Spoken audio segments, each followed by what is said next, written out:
Assalamualaikum warahmatullahi wabarakatuh. Kami dari kelompok 6 akan mempresentasikan hasil diskusi kami, yaitu tentang memahami model-model komunikasi dan contohnya. Saya Sinta Rizalmi Putri sebagai moderator. Halo, saya Putri Laura. Perkenalkan, saya Rasyika Fazilatunisa. Saya Septia Ningsih. Saya Safina Amalia Rauda. Saya Siti Nadia Sarepi. Pembacaan materi yang akan dibacakan oleh Rasyika. Yang pertama ada model Goody-Kunz dan Kim. Model Goody-Kunz dan Kim merupakan model komunikasi antar budaya, yakni komunikasi antara orang-orang yang berasal dari budaya yang berlainan. Model komunikasi ini pada dasarnya sesuai untuk komunikasi tatap muka, khususnya antara dua orang. Seperti pada model TUPS, model ini mengasumsikan dua orang yang setara dalam komunikasi, masing-masing sebagai pengirim pesan sekaligus penerima. Karena itu, tampak pula bahwa pesan suatu pihak sekaligus juga adalah umpan balik bagi pihak lainnya, sehingga komunikasi tidak berjalan statis.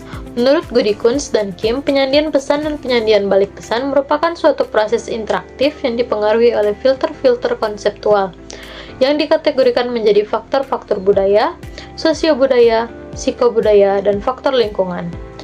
Ada pula tujuan dari model Goody-Kunz dan Kim. Yang pertama, memahami perbedaan budaya yang mempengaruhi praktik komunikasi. Yang kedua, mengkomunikasi antar orang yang berbeda budaya. Yang ketiga, mengidentifikasi kesulitan-kesulitan yang muncul dalam komunikasi. Dan yang keempat, membantu mengatasi masalah komunikasi yang disebabkan oleh perbedaan budaya. Selanjutnya ada elemen proses komunikasi yang terdiri dari 4 bagian. Yang pertama ada pengirim, kedua penerima, ketiga pesan, dan yang keempat umpan balik. Selanjutnya ada faktor yang mempengaruhi. Yang pertama, faktor budaya, yaitu meliputi faktor-faktor yang menjelaskan kemiripan dan perbedaan budaya. Contohnya, ketika kita harus memilih mau peduli dengan individu atau dengan kelompok. Yang kedua ada faktor sosiobudaya, yaitu pengaruh yang menyangkut proses penataan sosial. Contohnya, jika kita menjadi ketua dalam suatu organisasi, tentunya konsep diri dan ekspektasi diri kita sangatlah tinggi. Yang ketiga, faktor psikobudaya, yaitu mempengaruhi proses penataan pribadi. Contoh, etnosentrisme, yaitu menafsirkan perilaku orang lain dengan pemikiran diri sendiri dan ingin orang lain berlaku sama seperti kita. Faktor lingkungan, yaitu mempengaruhi persepsi kita akan lingkungan. Contohnya, orang Amerika Utara dan warga Kolombia memiliki cara pandang yang berbeda tentang ruang keluarga. Bagi orang Amerika, ruang keluarga adalah tempat berkumpul dan bercanda untuk tempat informal. Sedangkan bagi orang Kolombia, ruang keluarga merupakan tempat yang formal.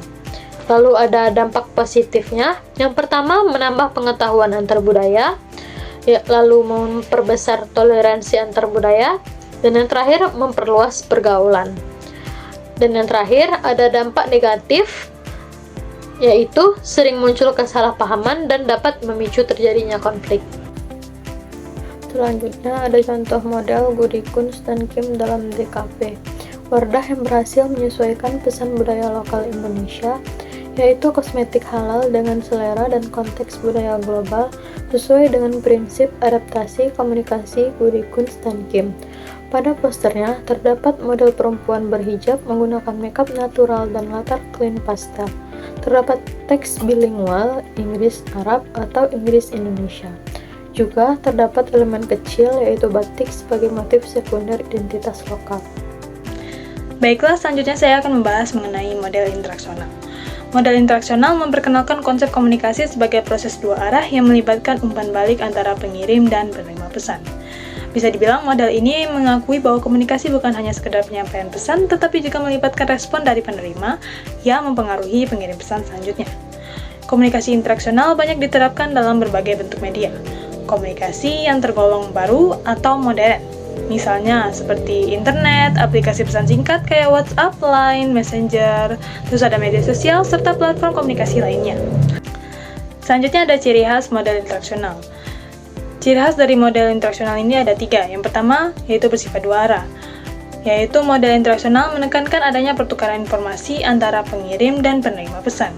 Yang kedua ada umpan balik, di mana penerima pesan memberikan umpan balik kepada pengirim pesan yang mempengaruhi proses komunikasi. Terus yang ketiga dan yang terakhir ada proses berkelanjutan, yaitu komunikasi dianggap sebagai siklus berkelanjutan, di mana pengirim dan penerima saling mempengaruhi. Komponen model interaksional ini ada 7. Yang pertama yaitu encoder atau pengirim pesan, adalah orang yang mengirim pesan. Terus decoder atau penerima pesan adalah orang yang menerima pesan. Terus yang ketiga ada pesan, yaitu informasi yang dikirim selama proses interaksi tersebut.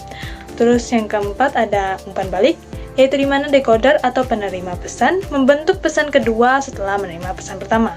Yang kelima ada gangguan, merupakan berbagai hal yang dapat mengganggu jalannya proses komunikasi dan dapat terjadi di setiap tahapan komunikasi.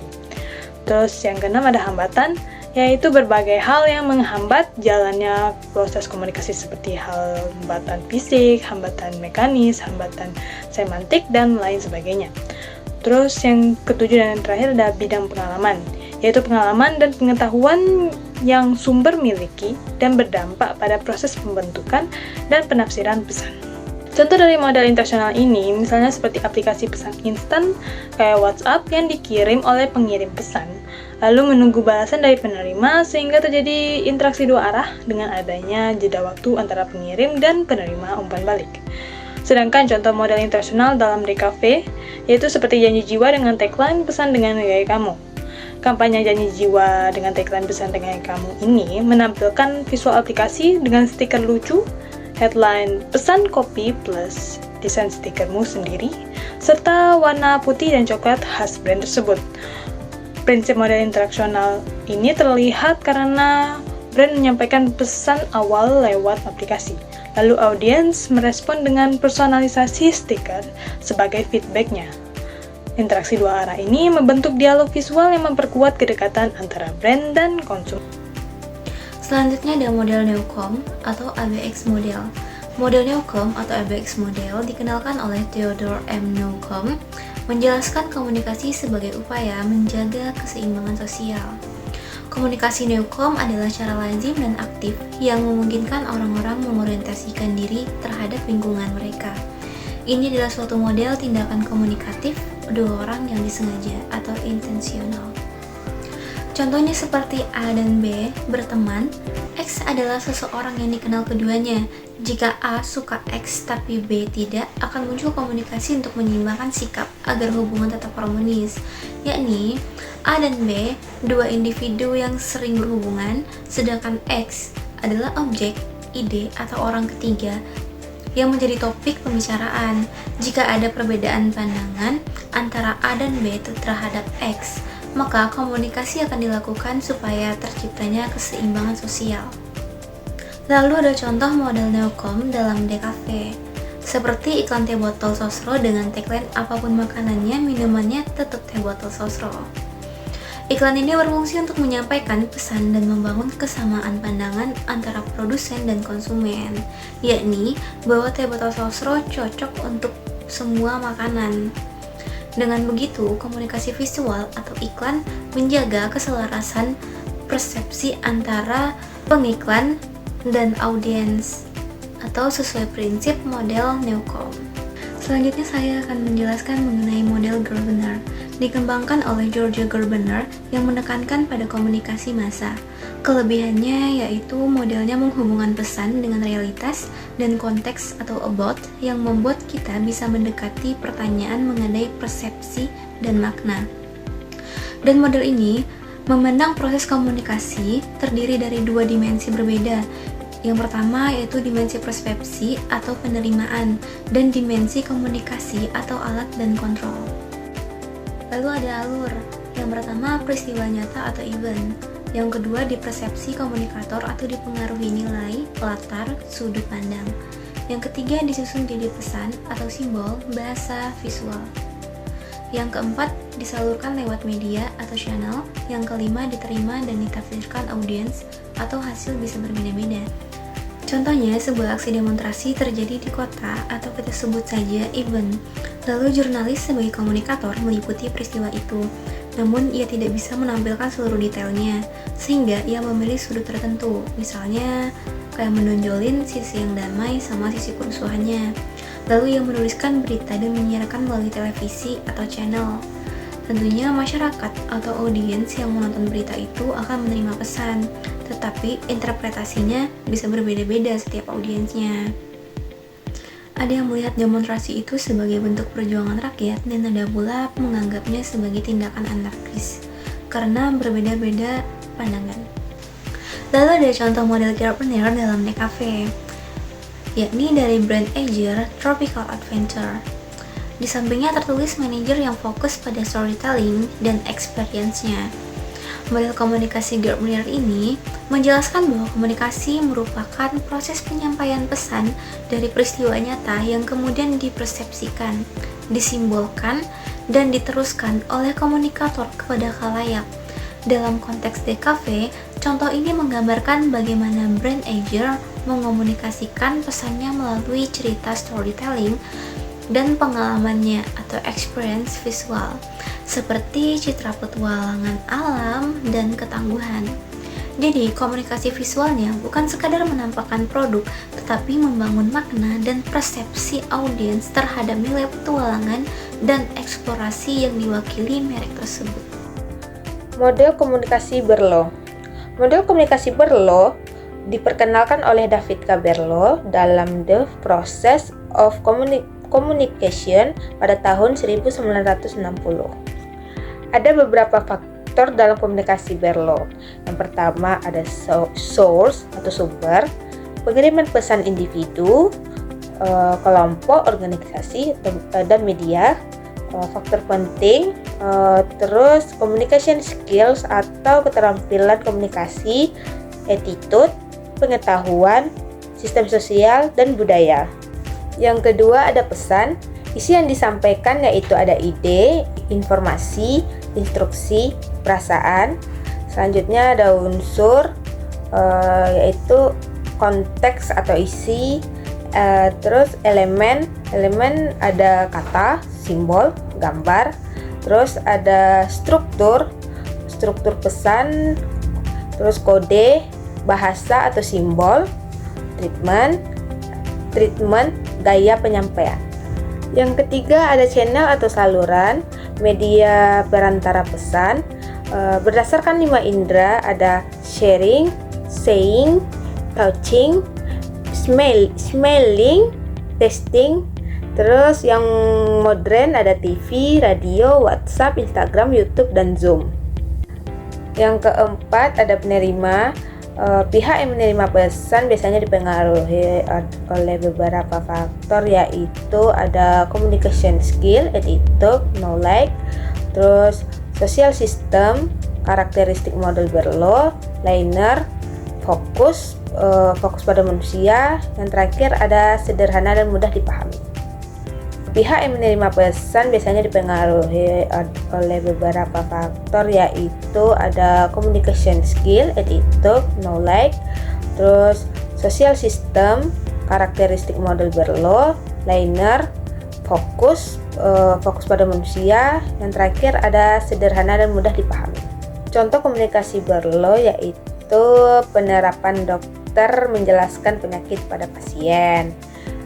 Source sebagai dokter, messenger penjelasan medis, channel seperti suara, bahasa tubuh, gambar, terus receiver sebagai pasien.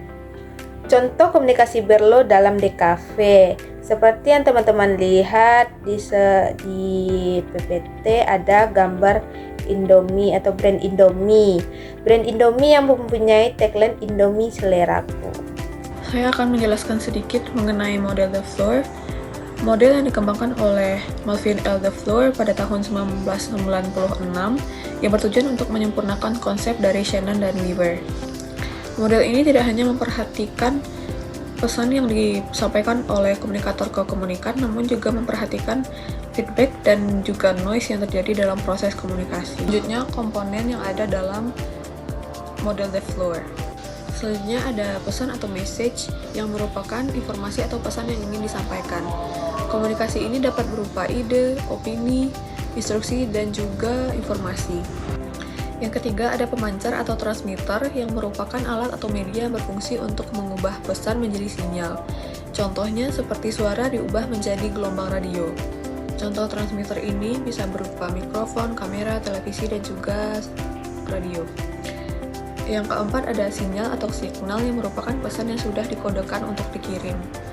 Contohnya gelombang suara, sinyal radio, dan sinyal digital. Yang kelima ada saluran atau channel yang merupakan jalur yang digunakan untuk mengirim pesan. Ini dapat berupa kabel, internet, dan juga udara. Yang keenam ada gangguan atau noise yang merupakan segala sesuatu yang menghambat tersampainya pesan ke si penerima, sehingga pesan yang tersampaikan menjadi tidak sempurna. Ini dapat terjadi karena gangguan suara, kesalahan teknis, dan juga karena perbedaan bahasa. Yang ketujuh ada penerima atau receiver yang merupakan alat yang berfungsi untuk menerima sinyal lalu merubahnya kembali menjadi bentuk pesan, seperti telepon. Lalu yang kedelapan ada tujuan atau destination yang merupakan orang atau kelompok yang menjadi target komunikasi. Bisa berupa individu, komunitas, massa, atau publik luas. Lalu yang kesembilan, adanya umpan balik atau feedback yang merupakan adanya respon dari si penerima ke si pengirim sehingga komunikasi yang terjadi menjadi dua arah. Seperti adanya komentar, survei, dan juga perilaku dari si komunikan. Lalu ada ciri khas model The Floor. Yang pertama adanya umpan balik atau feedback. Dalam model ini, si penerima tidak hanya dapat menerima pesan, namun juga dapat menyampaikan tanggapan. Kepada si pengirim, tidak hanya menerima pesan. Ini membuat komunikasi berjalan dua arah, tidak hanya satu arah. Yang kedua ada gangguan atau noise. Suara yang tidak jelas, sinyal jelek, dan juga perbedaan bahasa dapat menjadi hambatan terjadinya komunikasi. Karena penyebab tersebut, bisa saja membuat pesan menjadi tidak sampai dengan sempurna. Yang ketiga, semua bagian saling terhubung. Maksudnya di sini, jika salah satu bagian terganggu, misalnya rusak, maka proses komunikasi dianggap juga terganggu, karena komunikasi dianggap sebagai sebuah sistem. Yang keempat, komunikasi melibatkan teknologi dan media. Pada model ini, menunjukkan bahwa komunikasi tidak hanya terjadi pada dua orang, namun juga seringkali melibatkan alat bantu seperti televisi, radio, smartphone, dan juga internet. Jadi, pada model ini teknologi mempunyai peran yang sangat penting dalam menyampaikan pesan. Lalu contoh model The Floor dalam desain komunikasi visual. Rekan-rekan semua tentunya tidak asing lagi dengan obat herbal Sido Muncul yang mempunyai tagline yang sangat mudah diingat, yaitu orang pintar minumnya tolak angin.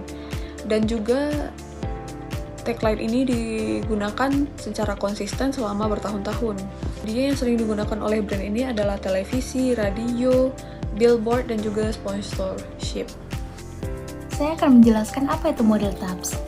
Model ini dikembangkan oleh Stewart TAPS sebagai proses dua arah antara pengirim dan penerima pesan yang saling mempengaruhi secara simultan, yang artinya pengirim dan penerima berinteraksi aktif secara bersamaan. Tapi bukan hanya sekedar berbicara satu persatu, tapi ada juga proses timbal balik, saling mempengaruhi pada saat yang sama. Berikut adalah beberapa elemen penting dalam model TAPS, yaitu 1. Komunikator. Komunikator ini merujuk pada komunikator yang terlibat dalam komunikasi, yaitu pengirim pesan dan penerima pesan. Kenapa? Karena menurut TAPS, komunikasi itu berperan sebagai pengirim dan penerima pesan sekaligus di saat yang sama. Jadi bisa dibilang adanya komunikator 1 dan komunikator 2. 2. Saluran. Saluran ini bisa berupa media atau alat yang digunakan komunikator untuk mengirimkan pesan. Penggunaan saluran yang tepat dapat membantu komunikasi lebih efektif dan mencegah kesalahpahaman dalam berkomunikasi. 3. Masukan, yaitu memproduksi atau menerima pesan yang dilakukan oleh masing-masing komunikator dengan latar belakang yang dimiliki oleh masing-masing komunikator seperti pengalaman atau kepercayaan berkontribusi terhadap pemahaman mereka mengenai komunikasi itu sendiri. 4. Rangsangan.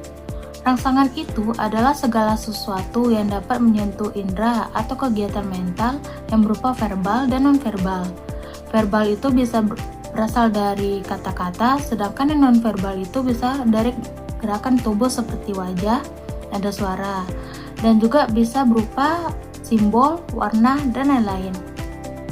5. Penyaringan. Penyaringan ini menyaring sesuatu yang hal tidak ingin diterima. Dengan kata lain, orang itu tidak menerima semua informasi begitu saja dengan utuh kan. Nah, melainkan ia menyaringkan terlebih dahulu agar sesuai dengan pemahamannya sendiri. 6. Perhatian selektif. Memberikan kebahagiaan pada diri sendiri tidak hanya melindungi dirinya dari informasi negatif, tetapi juga memperkuat komunikasi positif dan bermakna. 7. Batasan psikologis. Predisposisi atau harapan untuk merespon rangsangan dengan cara tertentu. Jika batasan tidak fleksibel, maka komunikasi akan menjadi sangat sulit atau bahkan tidak mungkin terjadi. 8. Stereotip.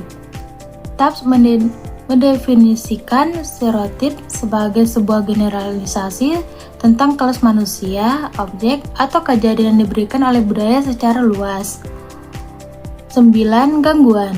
Gangguan ini adalah segala sesuatu yang menghalangi penerima untuk menerima pesanan dan juga menghalangi penerima pesan untuk menerima pesan. Gangguan ini juga bisa berasal dari komunikator, saluran, dan juga konteks di mana komunikasi itu terjadi. 9. Gangguan. Gangguan ini adalah segala sesuatu yang menghalangi penerima untuk menerima pesanan dan juga menghalangi penerima pesan untuk menerima pesan. Gangguan ini juga bisa berasal dari komunikator, saluran, dan juga konteks di mana komunikasi itu terjadi. 10. Waktu. TAPS menyatakan bahwa komunikasi adalah sebuah proses secara langsung, serta memiliki kemampuan untuk berevolusi dan berubah sering berjalannya waktu karena faktor relasi, pengalaman, dan perubahan konteks. Adalah contoh dari model TAPS. Yang pertama, ada dua orang nih yang saling bertemu dan menyapa lalu berlanjut dengan berbicara. Nah, itulah terjadinya adanya timbal balik pada komunikasi tersebut. Sedangkan contoh lain pada aplikasi media sosial, kita kan mengunduh aplikasi, pasti membutuhkan koneksi internet. Jika ada gangguan internet, maka terjadilah kendala untuk mengakses aplikasi. Nah, jadi hal itu termasuk ke dalam komponen noise dalam komunikasi. Berikut adalah contoh model TAPS dalam DKV. Kopi kenangan yang mempunyai slogan kopi dari hati. Karena di sini terjadi komunikasi dua arah antara brand dan konsumennya, atau bisa dibilang sebagai komunikator dua. Jadi, bukan hanya brand yang ngomong aja, tapi ada interaksi yang saling mempengaruhi. Contohnya slogannya sendiri. Nah, slogannya adalah bentuk rangsangan atau pesan emosional yang bisa disampaikan lewat berbagai media seperti iklan, kemasan, sampai postingan di medsos. Nah, itu disebut sebagai channel. Tujuannya agar bisa menyentuh perasaan dan bikin konsumen ngerasa kayak, wah, kopi ini beda banget, dibuat dari hati. Nah, pas konsumen yang ngeliat atau baca slogan itu, mereka jadi tertarik. Akhirnya beli produknya, kasih ulasan, atau bahkan ngepost di Instagram atau di medsos lainnya. Itu semua adalah bentuk feedback yang nantinya bisa ngebantu brand untuk menyusun strategi komunikasi selanjutnya. Komunikasi antara kopi, kenangan, dan konsumennya itu nggak statis, tapi terus berjalan dan bisa berubah tergantung situasinya. Persis kayak yang dijelasin TAPS, bahwa komunikasi itu dinamis, interaktif, dan berkelanjutan. Jadi, bisa dibilang kopi kenangan itu nggak cuma jualan kopi, tapi bisa juga ngebangun komunikasi dari hati ke hati konsumennya. Lalu yang selanjutnya ada kajian sosiologi terhadap desain produk. Kajian sosiologi terhadap desain produk merupakan pendekatan yang menempatkan desain bukan sekedar sebagai objek estetika atau benda fungsional, tetapi juga sebagai fenomena sosial. Desain produk lahir dari nilai, norma budaya, dan kepercayaan yang berkembang dalam masyarakat, sehingga bentuk fungsi serta penerimaannya sangat dipengaruhi oleh konteks sosial. Produk desain dapat berfungsi sebagai simbol identitas, status sosial, atau representasi komunitas tertentu. Misalnya, produk mewah yang menunjukkan prestige atau desain tradisional yang menegaskan identitas lokal. Selain itu, interaksi pengguna dengan produk juga membentuk cara masyarakat menerima, menolak, atau mengadaptasi sebuah desain.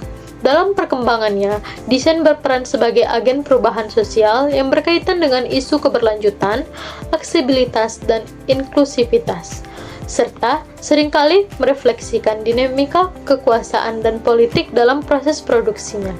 Dengan demikian, melalui kajian sosiologi desain dapat dipahami sebagai hasil karya budaya sekaligus medium interaksi sosial yang syarat makna. Baiklah, sekian presentasi dari kelompok 6. Rambut lurus tampak menawan, wajah berseri, penuh pesona. Presentasi kami sudah kami sampaikan, semoga bermanfaat bagi kita semua. Assalamualaikum warahmatullahi wabarakatuh.